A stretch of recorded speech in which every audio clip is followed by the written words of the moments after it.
Bien, bien, bien. Vamos a comenzar la clase, muchachos, el día de hoy.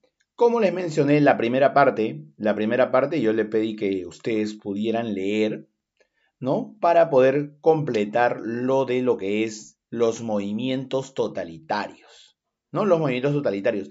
El fascismo italiano, el nazismo alemán, ¿ok? Son dos muestras importantes de este movimiento. Son dos muestras importantes. También el falangismo español que ya lo hicimos y que viene en esta semana, por si acaso, que viene en esta semana, ¿no? Como parte del tema. Pero también en lo que es URSS, la Unión de Repúblicas Socialistas Soviéticas, se desarrolló, ¿qué cosa? Se desarrolló lo que conocemos como estalinismo, ¿ya? Estalinismo. Y entonces nosotros debemos saber en qué consiste el estalinismo, ¿ya? ¿En qué consiste el estalinismo? Acá está, estalinismo. A ver, Maju, por favor, fuerte y claro, fuerte y claro. Comenzamos la lectura con esta parte, ¿ya? Comenzamos la lectura con esta parte. Fuerte y claro. Terminó utilizando para referirse a la teoría política y el sistema. Un ratito. ¿Terminó?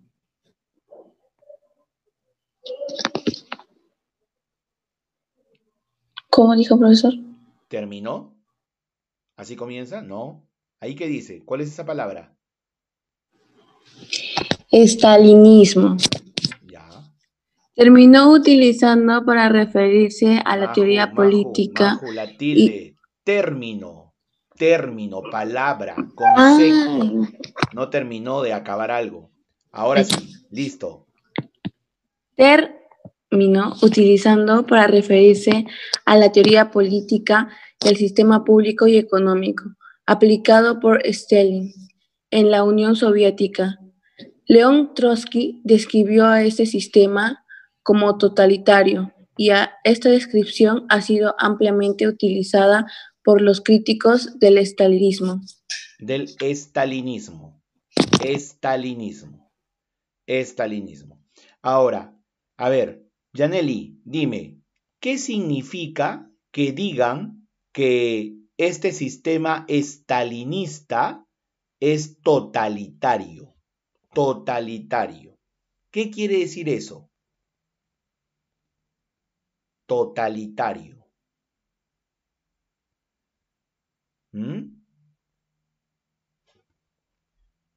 A ver, ¿qué significa eso? Que sea totalitario.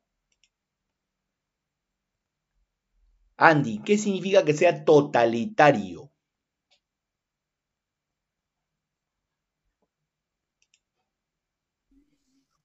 Ya, Yaneli ya dio su respuesta. Era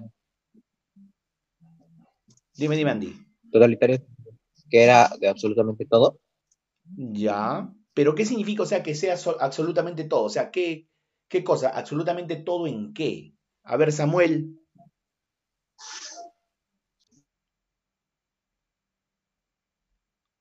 ¿Qué significa?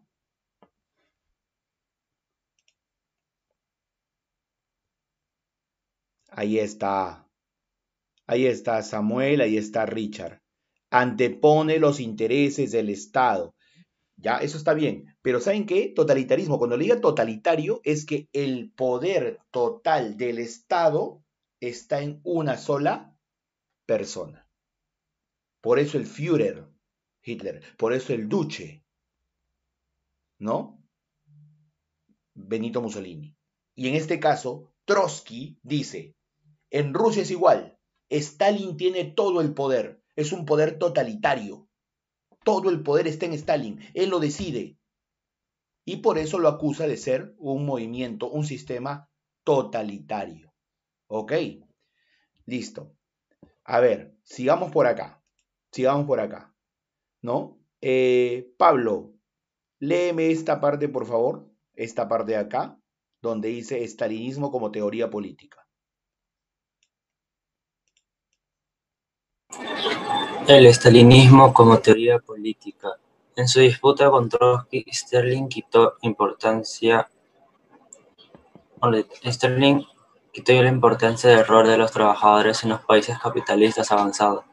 Por ejemplo, expuso una serie de tesis que consideraban que la clase trabajadora de los Estados Unidos era una aristocracia trabajadora aburguesada. Asimismo, Stelling eh, tenía sus diferencias con Trotsky respecto al papel de los campesinos, pues en China Trotsky quería una insurrección urbana y no guerrilla de campesinos. Listo. Acá, de ese texto, tenemos que sacar lo siguiente. En la URSS hay uno que dirige, Stalin, y hay uno que es su opositor a pesar de ser del mismo partido, a pesar de ser muy amigo del otrora líder llamado Lenin. Por un lado Stalin, por otro lado Trotsky. ¿Está bien? Stalin, que es el que dirige la URSS, y Trotsky es el que va a criticar la forma como Stalin dirige la URSS. Eso es lo que debemos entender en primer momento. Entonces, ambos, siendo del Partido Comunista Ruso, tienen sus diferencias en la forma como debe llevarse el proceso de revolución en la URSS, ¿no? La forma como debe llevarse el gobierno. ¿Ya? A ver, aquí, las principales ideas de Stalin. Las principales ideas de Stalin. Ayúdame, por favor, acá, ¿ya? Janelli.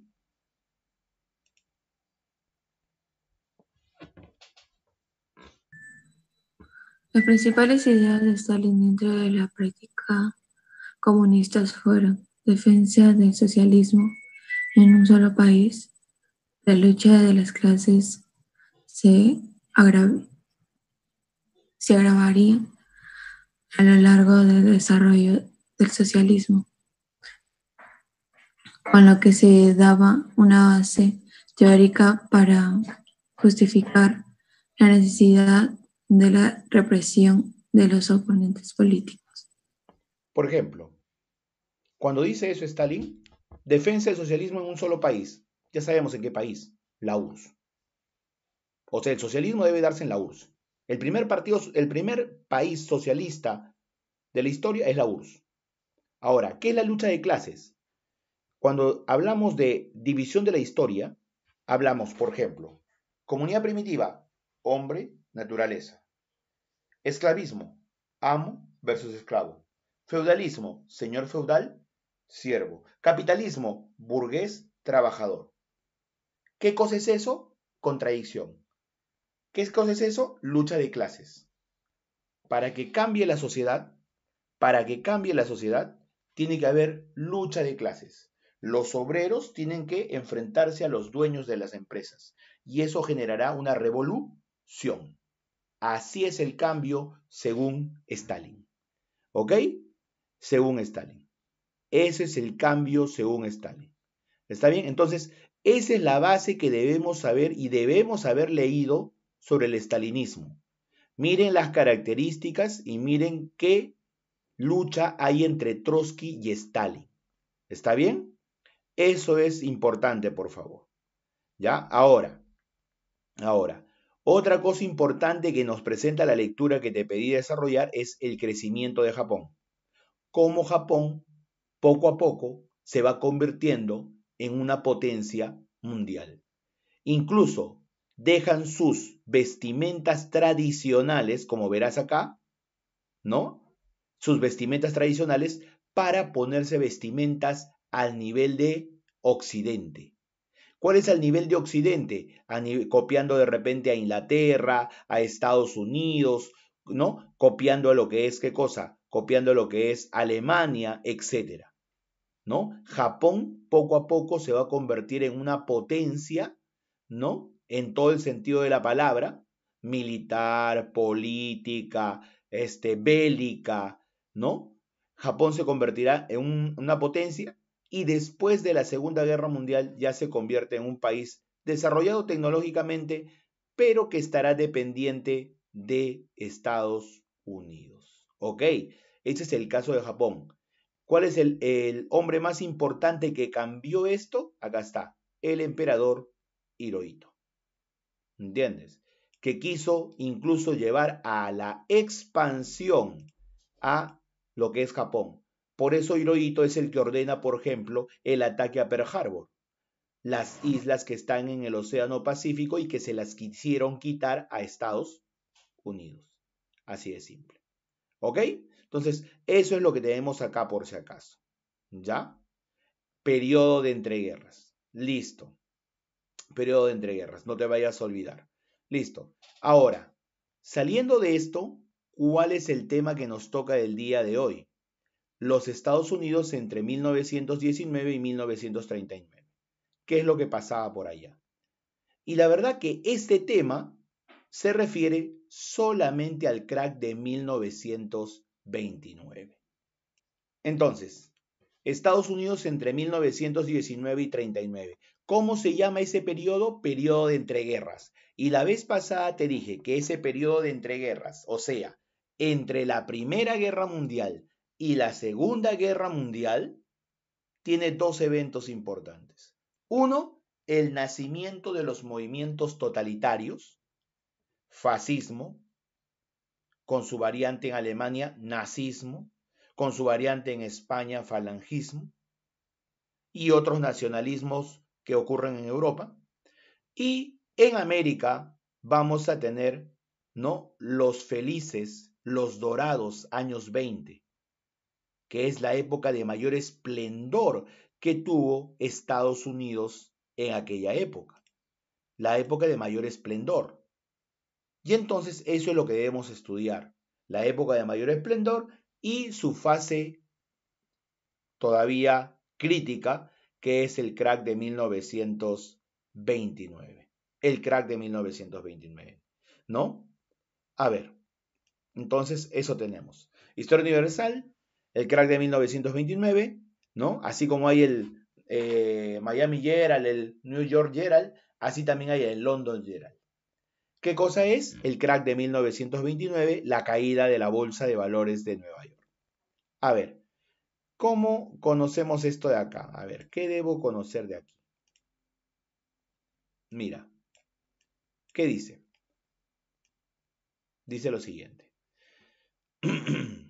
Se conoce así a la crisis económica iniciada en 1929 en Estados Unidos, causada por el crack o quiebra de la Bolsa de Valores de Nueva York. La Bolsa de Valores de Nueva York se convierte en la bolsa donde se venden acciones de empresas, donde ocurre una crisis debido a la falta de compradores de las acciones de las empresas. Es como que, a ver, en concreto, tú seas comerciante y tú sabes que todos los días vas a vender una cantidad. Todos los días. En promedio ya sabes que vas a vender una cantidad. ¿Me entiendes? Y entonces sabes que al siguiente día vas a poner más productos y te van a comprar. Más productos al siguiente día y te van a comprar. Pero un día de ellos nadie te compra. ¿Me entiendes? Nadie te compra. Y tus productos se comienzan a quedar. Y si tus productos se comienzan a quedar, se comienzan a juntar y cada vez más tienes más productos que vender, pero nadie quiere comprar. A ti, empresario, te entra el pánico. Tienes los productos ahí. ¿Qué haces? ¿Qué haces? Se están acumulando los productos de un día para el otro. En este caso, en las empresas son acciones. Acciones. ¿Qué haces con esas acciones? ¿Te las quedas nomás? Porque tú viste que allá el otro empresario también comenzó a bajar el precio. O sea, se desesperó tanto que comenzó a venderlo a menos de lo que él lo había comprado. ¿Y tú qué haces? Bajar el precio. Correcto. Bajar el precio. ¿Y eso a ti te conviene? Para nada, Sion. Y tanto bajó el precio, que incluso se vendía por debajo de lo que comúnmente costaba. Ese era el problema. A ver, ¿qué dice acá? Entonces, causado por el crack o quiebra de la Bolsa de Valores de Nueva York y que se prolongó hasta los primeros años de la década del 30 del siglo XX, hasta 1930. Dicha crisis económica se prolongó al resto del mundo, afectando las economías capitalistas, sobre todo de Europa. ¿Por qué afectó otras economías? ¿Por qué? Porque los países eran dependientes de Estados Unidos. Recuerda algo, después de la Primera Guerra Mundial, Francia, Inglaterra le pidieron recursos, ¿me entiendes? Le pidieron capitales a Estados Unidos. Estados Unidos prestaba. Y si Estados Unidos le genera una crisis, le sucede una crisis, eso afecta directamente a esos países que prestaron. Nos ocurrió a nosotros, le ocurrió al Perú, cuando el presidente Augusto B. Leguía, 1920, agarró y ¿qué cosa? Agarró y se convirtió en un hombre que hizo dependiente al Perú de Estados Unidos. Así de simple. ¿Ok? Y es por eso fue uno de los motivos por el cual cayó su gobierno en 1930, con el golpe de Estado de Sánchez Cerro. A ver, presidentes que estaban por allá, antecedentes, a ver, del crack del 29. El gobierno de Coolidge es presidente de Estados Unidos. Promovió el librecambismo o libre empresa en Estados Unidos y rechazó el intervencionismo estatal. O sea, todo se llevaba a cabo por el libre juego de la oferta y la demanda. El Estado no regula nada. ¿Me entiendes? El Estado no regula nada. ¿Ya? El Estado no regula nada. Profesor, ¿a qué se refiere con que no regula nada? No entiendo esa parte. Mira, es así, ve. A ver, tengo mis empresarios de Gamarra. Ellos producen ¿qué cosa? Producen textiles. ¿Está bien? Producen textiles. ¿Ya? Producen textiles en gran cantidad, ropa, etc. ¿Me entiendes? Pero yo, empresario, desde China puedo traer telas mucho más baratas que lo que producen acá. Profesor, pero son de menos calidad. Pero los traigo. ¿Y qué genero? Una competencia. ¿Me entiendes? Que a veces, si yo, empresario, que traigo mis productos de China, mis telas de China, lo puedo vender mucho más barato, ¿sí o no? Mucho más barato. Y a ti, a ver, tú, ¿no? Productor textil de Gamarra, ¿te conviene eso? ¿Te conviene eso a ti? ¿Qué dices? Si tú serías ese productor de polos, de pantalones y textiles de Gamarra, ¿te conviene eso a ti? ¿Qué dices? Que yo traiga esos productos desde China. ¿Mm? ¿Te conviene a ti, productor de Gamarra, sí o no? ¿Ah? No escucho ni leo, ¿ah? Por si acaso. ¿Qué pasó? ¿Te No, conviene a profe, ti? no lo conviene. De hecho, No le conviene. no le Sí, conviene. profesor, sí conviene. Sí conviene. A ti, productor de Gamarra, te conviene. No conviene, no conviene, no conviene. Sí le conviene, A ver, a ver, a ver. sí le conviene. ¿Por qué le conviene al de Gamarra que traigan productos chinos? Profesor, porque así lo podría vender más, así podría ganar más plata. O sea, dejas de producir tus textiles. Ah, eso sí, profesor.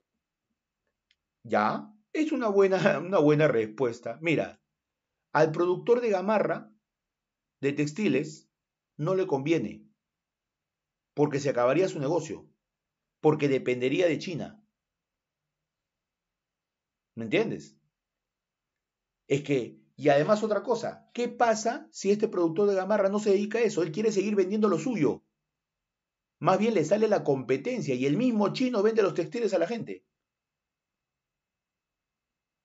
Entonces, ¿cómo se llama eso? Libertad de empresa, librecambismo. ¿Cómo habría intervención estatal? Yo, Estado, digo, toda mercadería textil que venga de China va a pagar 20% de impuesto del costo total. ¿Con eso qué hago? Que el producto sea más caro. ¿Con eso qué hago? Que mis productores de textiles aquí en el Perú no se vean afectados por ese producto. ¿Cómo se llama eso? Intervencionismo estatal. El Estado te pone impuestos para que tú no te metas en mi país con tus productos que pueden ser más baratos. ¿Me entiendes? Entonces, ¿cómo era Estados Unidos acá? Estados Unidos era librecambista. ¿Ok? Ahora, en cuanto a política exterior, estuvo a favor del aislacionismo estadounidense. O sea, que Estados Unidos logre desarrollarse independientemente, autónomamente. Incluso se rehusó, o sea, no quiso que Estados Unidos ingrese a la Sociedad de Naciones. Si te acuerdas, la Sociedad de Naciones es la institución que apareció tras el término de la Primera Guerra Mundial. Tras el término de la Primera Guerra Mundial. ¿Ok? ¿Ya? Bien. A ver, ¿cuáles son las causas de este crack de 1929? Número 1, la sobreproducción industrial. Era más o menos lo que te explicaba. Si tú produces mucho y no te compran, te vas directamente a la crisis. Te vas directamente a la crisis. Tú tienes que producir de acuerdo a tu consumo. Tú no puedes producir más porque generas tanto y se va acumulando, que de esa manera, ¿qué cosa? De esa manera, tanta acumulación de producto que ese producto al final va a terminar bajando de precio. Sobreproducción industrial. En Estados Unidos y el mundo se producía más de lo que realmente se podía consumir. Las empresas no recuperaban su inversión, por lo tanto quebraban. Número 1, la sobreproducción. Número 2, la especulación de capitales y los créditos a grandes bancos. La especulación de capitales y la concesión de créditos por los grandes bancos. Vamos con lo segundo es más fácil. Concesión de créditos. Se supone que tú pides crédito para poder pagarlo. Se supone que los créditos son de esa manera, ¿no? Ok, pides crédito para poder pagarlo. Lógico. ¿Me entiendes? Ok. Pero ¿qué es lo que pasa si ese negocio no te sale bien? ¿Qué pasa si es que no puedes vender tus productos? No puedes pagar tus cuotas adecuadamente. Los intereses van creciendo, la deuda se vuelve impagable. La quiebra está a tu lado. Así es. La quiebra está a tu lado. ¿Ok? La quiebra está a tu lado. Así de simple. ¿Ya? Especulación de capitales significa pues que la plata, capital, se especula, o sea, no te la dan fácilmente. Es difícil acceder a crédito, mejor dicho. ¿Ok? Difícil acceder al crédito, difícil acceder a la plata que te puedan prestar. Tienes que generar una serie de condiciones. ¿Qué más? Otra causa, el mantenimiento del sistema liberal o de libre mercado, o sea, la no participación del Estado. La economía se desarrollaba de manera libre, sin intervención estatal. ¿Me entiendes? Por eso, si el Estado no participa, las empresas deciden qué hacer. Por ejemplo, vamos a poner otro ejemplo. A ver, libre comercio. Tenemos empresas de telefonía. Claro, Movistar, Entel y otra por ahí. Si el Estado no interviniera, ¿qué crees que harían esas empresas en este contexto? podrían, por ejemplo, especular el precio de sus productos. O sea, entre ellos acordar cuánto nos pueden cobrar, ponerse de acuerdo a cuánto cuesta. ¿Me entiendes? Y podrían subirlo altamente. O sea, no competir, sino que ellos se pongan de acuerdo. ¿Me entiendes? Y no hay intervención estatal. Así se manejaban las cosas. O sea, era un peligro porque le dejabas que la economía lo manejen ellos. Supongamos que hubiera solamente 2 empresas o 3 empresas vamos a poner de leche, y entre ellos conversen cuánto nos van a cobrar el tarro de leche. Van a especular cuánto cuesta ese tarro de leche, a cuánto le llegaría a la población. Y de repente los 3 se ponen de acuerdo que cuesta 5 soles cada uno. Y el Estado no puede decir nada, porque como se defiende el libre comercio, el libre cambismo, el Estado no interviene. Y así era la vida de esos momentos. ¿Entiendes? No había ningún control estatal. Había sobreproducción, muchos productos. Proceso. ¿Con qué presidente ocurrió la crisis del 29? Apréndete este apellido. Apréndete ese apellido. Hoover. Hoover. Ese fue el presidente.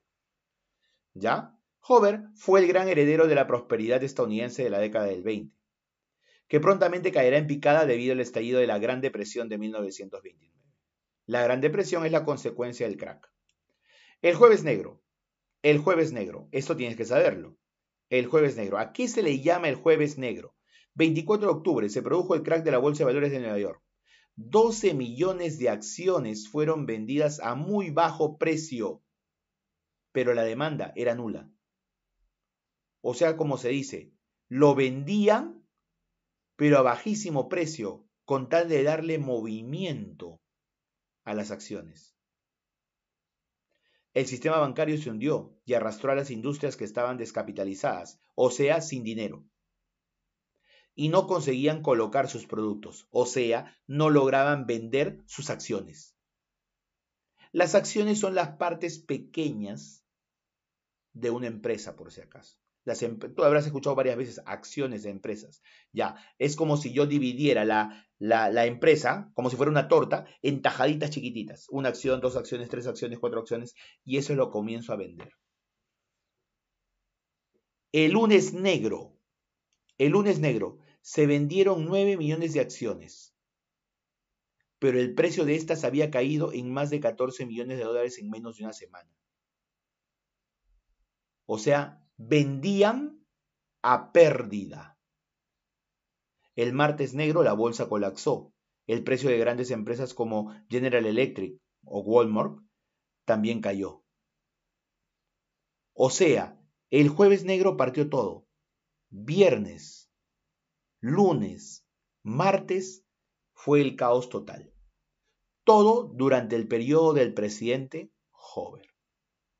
¿Ok? ¿Qué consecuencias trajo? Dice, ¿no? En Estados Unidos, millones de inversionistas, o sea, los que estaban en la bolsa, quedaron en la ruina. ¿Ok? Quedaron en la ruina. La miseria total. Bancos se declararon en quiebra. 1, porque ellos tenían acciones en la bolsa. 2, porque no les podían pagar lo que ellos prestaban. ¿Me entiendes? Es como que, por ejemplo, nos agarró la pandemia y mucha gente tiene deuda en el banco. Y que, o sea, la crisis hubiera sido superior a la que vivimos. Y que todos nosotros no podamos pagar esos créditos. ¿Me entiendes? No podamos. Que la crisis hubiera sido peor. Y no podamos pagar. Para nada. Entonces automáticamente los bancos hubieran caído en una bancarrota total. En una quiebra total. incluso si nos pedían que pagáramos siquiera el 50% de la deuda. Hubiéramos hecho todo lo posible, pero tal vez el banco, con el 50% de toda la deuda que le tenían, no hubiera podido mantenerse. Entonces, la quiebra es lo que le toca.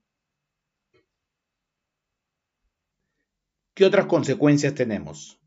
De acuerdo a esto que nos dice acá ese texto, cerraron 640 bancos, 1.300 quiebras, ¿no? Y 2.200 en 1931. Bancos y empresas, la quiebra era la forma normal. Y cuando quiebran, ya no hay trabajo, la gente en la calle. La brutal parálisis del crédito frenó la inversión y el consumo. ¿Me entiendes? Si no hay inversión, o sea, gasto para obtener mayor cantidad de ganancia, si no hay consumo, no hay movimiento de dinero. Por ejemplo, en la actualidad, ¿quiénes están mal? Todos los que trabajaban en el rubro de alimentos, todos los que trabajaban en el rubro de turismo. O sea, a todos le afecta, pero hay más afectados que otros, más sectores afectados que otros. Cusco vive casi el 80% de turismo, de que la gente va allá y gasta. Los hoteles. Entonces, para ellos la crisis es mayor. Algunos han cerrado, algunos continúan. ¿Me entiendes? A eso se refiere. Sino que lo que pasa es que esta crisis que vemos es a nivel pequeño, pues. Acá, cuando te hablo del crack del 29, es a nivel macro, o sea, a nivel de miles de millones de dólares, porque el centro del mundo, ¿cómo se dice? El prestamista mayor del mundo era Estados Unidos. ¿Entiendes? El prestamista mayor. Las industrias no podían recuperar sus deudas, o sea, lo que le debían, o retirar sus ahorros de los bancos. Tuvieron que cerrar sus puertas y muchas de ellas quebraron. O sea, la quiebra es parte normal de la consecuencia de este crack del 29. La producción mundial descendió a casi 40%. La producción en nuestro país también ha descendido tremendamente, ¿sí o no? El Producto Bruto Interno está en contra, ¿no? El comercio internacional se redujo a 1/3, ¿no? Por ejemplo, lo que más se vendía, ¿qué cosa era? Electrodomésticos y automóviles. Y eso se detuvo. La gente ya no compraba. El retiro de préstamos e inversiones estadounidenses en los países europeos quebró la economía de países como Alemania, que dependía directamente del estadounidense, generando malestar en todos los sectores sociales. Por eso es que Alemania, que dependía de Estados Unidos después de la Primera Guerra Mundial, va a comenzar un auge nacional, abandonando lo que le habían impuesto en el Tratado de Versalles. ¿Entiendes? Abandonando lo que le habían impuesto en el Tratado de Versalles. Por eso ni apenas ocurre la crisis, ¿a quién le echan la culpa allá en Alemania de la crisis? Al presidente Hindenburg. ¿Quién le echa la culpa? Los del Partido Nacional Socialista Obrero Alemán. ¿Quién era el líder del Partido Nacional Socialista Obrero Alemán? Hitler. Pasa un par de años y Hitler llega al poder en 1933. ¿La crisis cuándo fue? En 1929. ¿Entiendes? Entonces, todo todo está concatenado, como se dice. Profe, ¿qué es esto? New Deal, el nuevo trato. ¿Y qué cosa es eso? El New Deal es la forma como se va a solucionar la crisis. Así se llama el sistema que se aplicó para salir de la crisis del 29. Ese es el New Deal. ¿Qué cosa es eso? Primero, ¿cómo se llama el anterior presidente? Acuérdate, Hoover. Hoover llegó hasta, ¿no?, 1933. Y de ahí, ¿quién entra? Franklin Roosevelt. Y Roosevelt vendrá con la idea del New Deal, el nuevo trato, la nueva forma de enfocar la economía nacional estadounidense y que sirvió para que Estados Unidos salga de la crisis paulatinamente, progresivamente. Tan bueno fue este programa que Roosevelt fue reelegido varias veces, como verás, del 33 al 45. O sea, Roosevelt es el que al final terminará afrontando la Segunda Guerra Mundial. O sea, durante su gobierno se hará la Segunda Guerra Mundial. ¿Está bien? Aplicación del New Deal. Nuevo trato o nuevo reparto. Eso es de Roosevelt. ¿Quién es el economista? ¿Quién es el economista que va a ser tomado como referencia para Roosevelt para que pueda o se pueda salir de la crisis? El economista John Maynard Keynes, lo que se conoce como el keynesianismo. El keynesianismo. ¿Está bien? Keynesianismo. Basadas en las ideas del economista inglés John Maynard Keynes, el keynesianismo. ¿Ya? ¿En qué consiste de manera concreta? Simplemente lo contrario de lo que te venía explicando que por qué sucedió la crisis. Para solucionar la crisis se planteó la intervención del Estado en la economía. No dejar que la economía se desarrolle bajo el libre juego de la oferta y la demanda, sino que el Estado regule, el Estado controle, ¿no?, el desarrollo de la economía. El Estado garantice ciertas condiciones para la población para que se desarrolle la economía. Eso es lo que quiere. ¿Está bien? Eso es lo que quiere. Ahora, ¿a qué se refiere con eso de que el Estado regule? El Estado puede, por ejemplo, proteger su economía poniendo impuestos más altos a los productos que vienen de afuera, por ejemplo. Incluso a los capitales, o sea, al dinero. También le pones impuestos más altos o más bajos según sea tu conveniencia. A ver, ¿cuáles fueron las principales medidas para combatir la crisis? O sea, ¿en qué consistió el New Deal? ¿Qué hizo el New Deal para poder salir de la crisis? Primero, ley de emergencia bancaria. ¿Ok? Ley de emergencia bancaria. ¿Qué cosa se iba a hacer? Se iba a inspeccionar los bancos para ver si tienen capitales, dinero, si tienen capitales para poder atender a la gente. Ese es lo primero. Ese es lo primero. Por ejemplo, tú debes saber que eso existe hasta la actualidad, una regulación de bancos. ¿Alguno de ustedes sabe cómo se llama la institución que regula y observa los bancos? ¿Alguno de ustedes sabe qué significa, por ejemplo, eso de ahí? ¿Qué significa eso de ahí que acabo de escribir en el chat? ¿Sabe? ¿Ha escuchado de la SBS?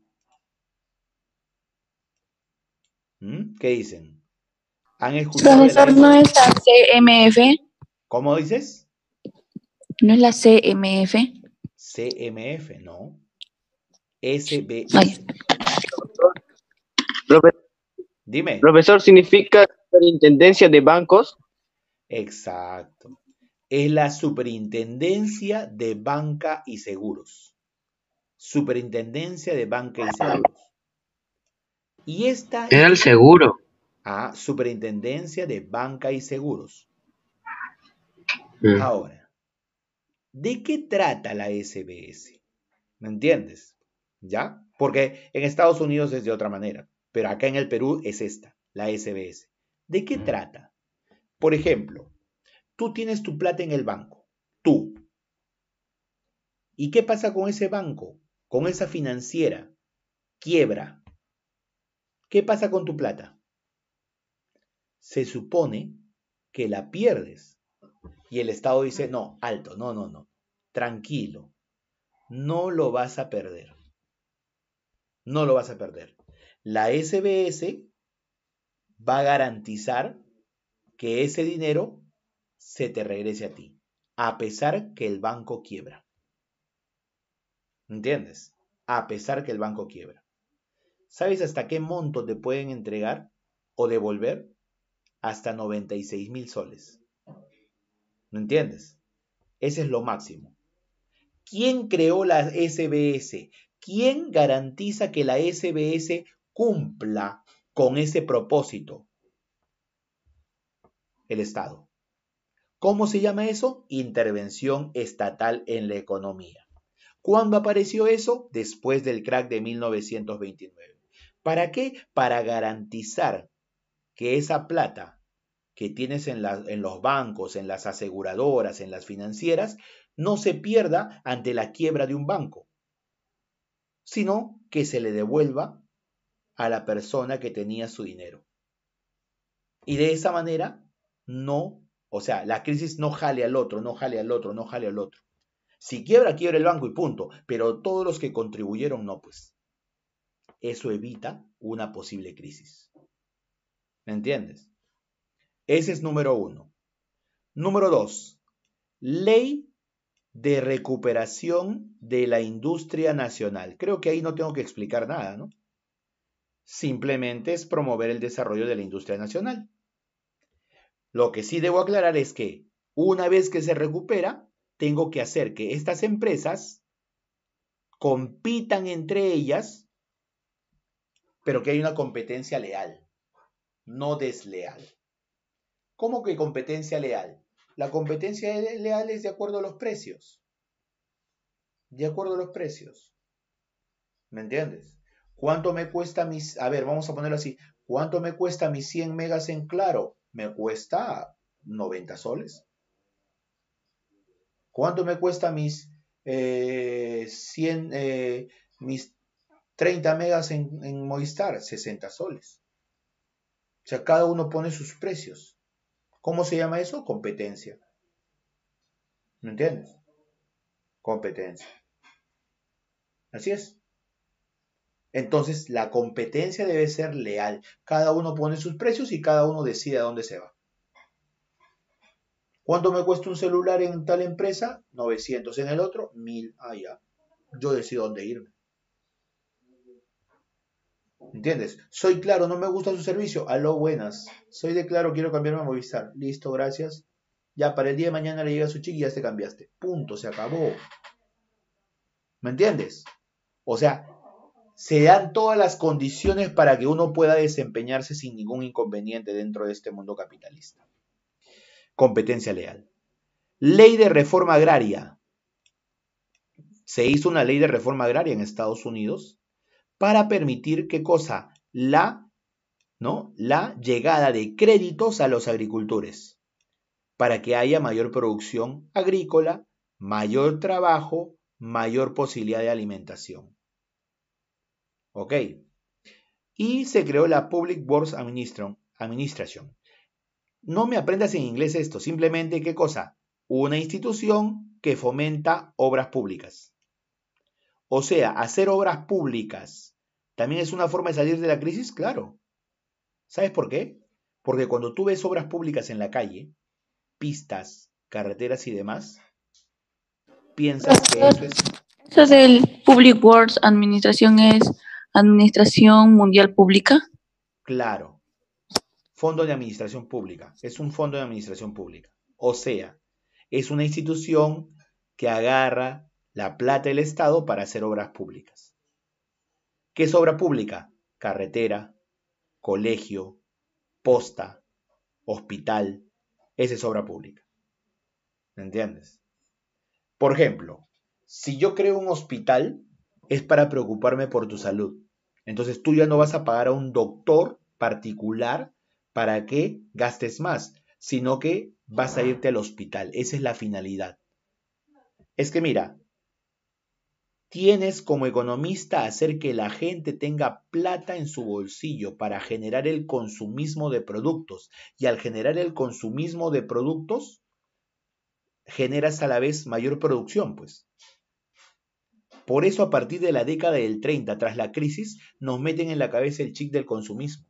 Por ejemplo, ustedes en este momento, ¿me entienden? En este momento, ya tienen en su cabeza qué marca se van a comprar o qué marca les gustaría.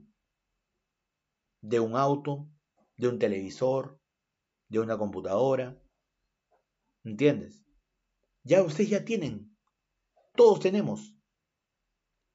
Es tanto el consumismo, muchachos, que evita la crisis de las grandes empresas, es tanto el consumismo que si en este momento yo te pido ir a tu ropero, tienes ropa guardada que ni la usas, pero tú dices que no tienes ropa. ¿Me entiendes? Y comienzas a rebuscar y encuentras por ahí pues una ropa más que esto que otro. Lo lavas, te lo pones esta semana y nuevamente lo guardas. Y vas a estar ahí. ¿No? Y van a generar condiciones de consumismo. ¿Para qué? Para dar lo siguiente, para decir lo siguiente. No, pero es que ya no me queda. No, pero es que eso ya pasó de moda. O sea, tanto está el consumismo que nosotros mismos tratamos de darle explicación para poder comprarnos más. ¿Entiendes? O sea, eso ya está dentro de nuestra cabecita. Bueno, ahora con los medios es mucho más, pues. ¿No? Tanto así que tú sabes que entras a una página, ¿me entiendes? Buscando de repente zapatillas, y de ahí entras a tu correo y al costadito comienza a salir de zapatillas la publicidad.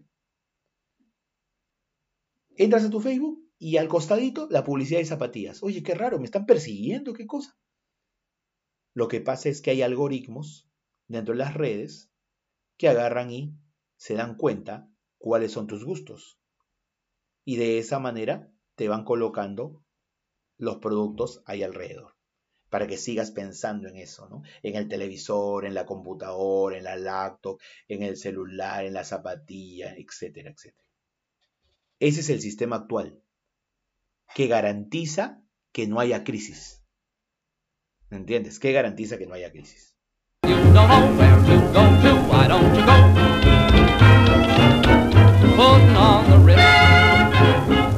En Nueva York, jóvenes radiantes bailaban al ritmo del jazz. Se creaban millonarios de la noche a la mañana.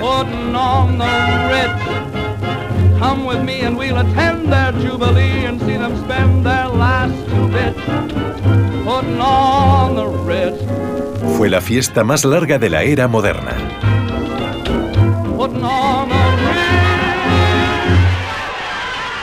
Hasta que la burbuja estalló sin previo aviso. La juerga había terminado. Un terremoto financiero sacudió Wall Street. La historia lo llamaría el crack del 29 o el gran crack, y sería un trauma para la nación. Miles de negocios quebraron. Millones de personas se quedaron sin trabajo. Hombres orgullosos tuvieron que pasar por la humillación del paro y los comedores de beneficencia. Las familias desahuciadas fueron a parar a barrios de chabolas a un paso de los imponentes símbolos de riqueza. ¿Cómo es posible que el país subiera tan deprisa y cayera de forma tan repentina? Que el motor del mundo occidental se paralizara en 1929.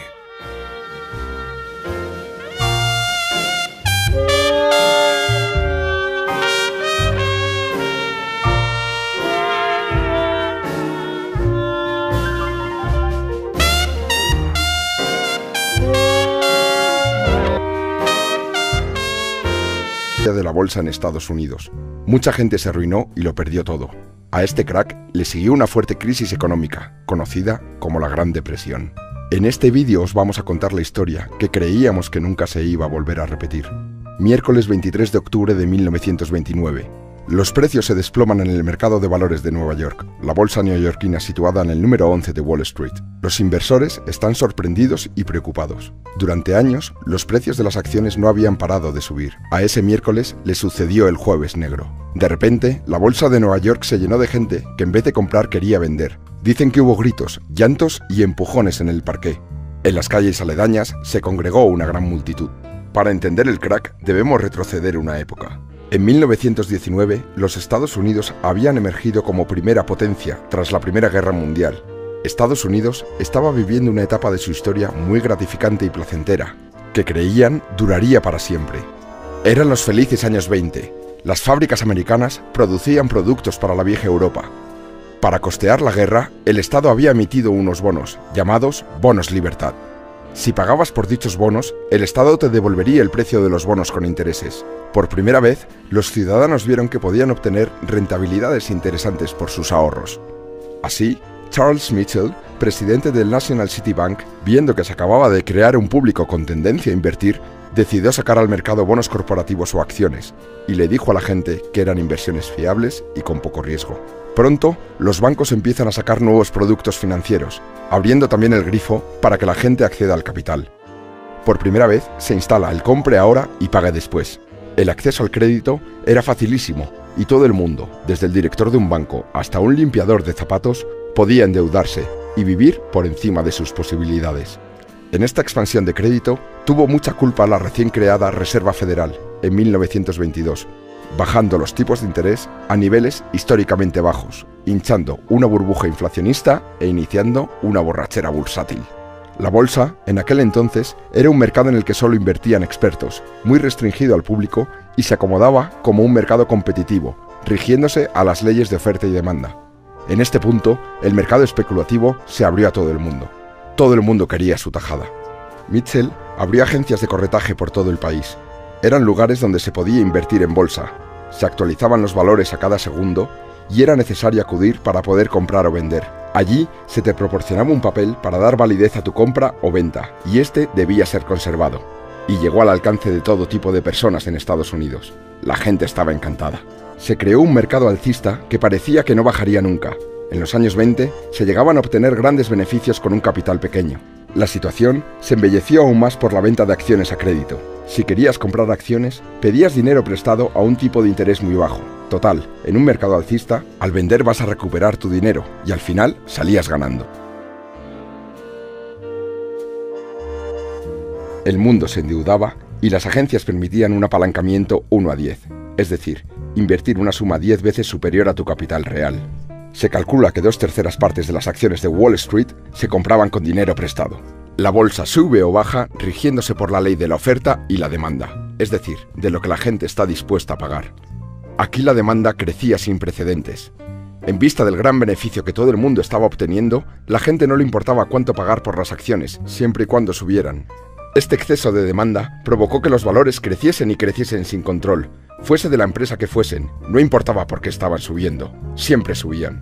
Por lo tanto, el precio de las acciones se empezó a inflar, alejándose de sus valores reales. Así es como se crean las burbujas. Paul Warburg, un banquero estadounidense, lanzó un aviso de la burbuja que se había creado y avisó de una enorme depresión, pero nadie le quiso escuchar. Lo hicieron callar. Nadie escuchaba a las personas que querían pisar la realidad y la gente seguía envuelta en su sueño americano. Se continuó invirtiendo mucho y aumentando la burbuja. Hubo un momento en el que algunos inversores profesionales se dieron cuenta de que el mercado se estaba sobrecalentando. Los más profesionales y astutos se salieron, como Kennedy, el padre del que luego sería presidente de los Estados Unidos. Llegó a decir: si un limpiabotas sabe tanto como yo sobre el mercado de valores, tal vez es la hora de que yo lo deje. Así llegamos al punto máximo y de inflexión de la burbuja. La tendencia de los valores se iba invirtiendo levemente. El mercado se había vuelto más volátil y el malestar aumentaba. Toda la burbuja se provocó por un exceso de confianza de los ciudadanos, y cuando esta confianza cae, ya no hay nada que hacer. Miércoles 23 de octubre de 1929. La bolsa sufrió un gran golpe al bajar en una sola sesión casi un 7%. Aquel día solo fue un augurio de lo que pasaría al día siguiente. El fatídico y recordado Jueves Negro de Wall Street. Jueves 24 de octubre de 1929. Se desató una furia vendedora, de manera que en pocos minutos se cursaron órdenes de venta por 1 millón de títulos. Las cotizaciones de esas acciones iban cayendo. Se llegaban a ofrecer paquetes de acciones a 1/3 de su valor, sin encontrar comprador. Los agentes de bolsa pedían desesperados garantías para aquellos títulos que con anterioridad se habían comprado a crédito, pero obviamente nadie podía cubrirlos. Empezaron a circular rumores de suicidios, gente tirándose desde rascacielos, y la gente de la calle, curiosa, empezó a entrar en las instalaciones. El pánico fue gigante. La policía de Nueva York tuvo que tomar posiciones para evitar posibles disturbios. Ya se había roto la burbuja. La reacción popular fue: esto no puede estar pasando. Para el mediodía, los principales jefes de los bancos se reunieron para intentar solucionar la situación. La reunión incluyó a Thomas Lamont, actuando como representante de JP Morgan Chase. Albert Wiggin, representante de Chase National Bank. Escogen a Richard Whitney, vicepresidente de la Bolsa de Nueva York, para actuar en su nombre. Para paliar la debacle inyectan dinero en una serie de valores que se suponían fiables, los que se conocen como Blue Chips. El multimillonario John Rockefeller hace lo mismo con esperanza de que cambie la tendencia. Lo consiguieron. La bolsa empezó a subir. Una intervención en los valores por parte de gente poderosa había logrado revertir la sangría de precios. Invirtieron grandes sumas de dinero para remontar los valores y volver a generar confianza en los inversores. El mercado remontó, incluso los periódicos anunciaban: la crisis de la bolsa ha pasado, pero esta inyección de confianza no fue suficiente. Tras una recuperación el viernes y otra pequeña el lunes, llegamos al martes 29 de octubre de 1929, conocido como el Martes Negro. El índice de la bolsa descendió más que ninguna otra jornada de la bolsa en la historia de Nueva York. Las bajadas continuaron hasta el mes de enero, cuando se tocó fondo. El gobierno, presidido por el republicano Herbert Hoover, no sabe cómo parar el golpe. Consecuencias. Mucha gente se arruinó. Los bancos también se arruinan al no poder recuperar el dinero prestado. Cerraron porque dejaron de ser solventes. Millones de personas pierden los ahorros guardados en esos mismos bancos. 3.000 de ellos cerraron en los 2 años siguientes. Después de aquello, la gente guardaba el dinero bajo el colchón. Muchas fábricas echaron el cierre. Aumentó el paro significativamente. Empiezan a aparecer barrios de chabolas por todo el país. Y como sucede en todas las caídas, finalmente terminó llegando a Sudamérica, Europa y hasta Australia. Inglaterra se cerró tras sus fronteras y abandonó el patrón oro. El paro se disparó en Francia e Inglaterra. El malestar y la crispación social, producto de la crisis económica, se disparó en Alemania. Un joven soldado austriaco empezó a abrirse paso como el símbolo de la salvación económica y el poderío alemán. Se llamaba Adolf Hitler.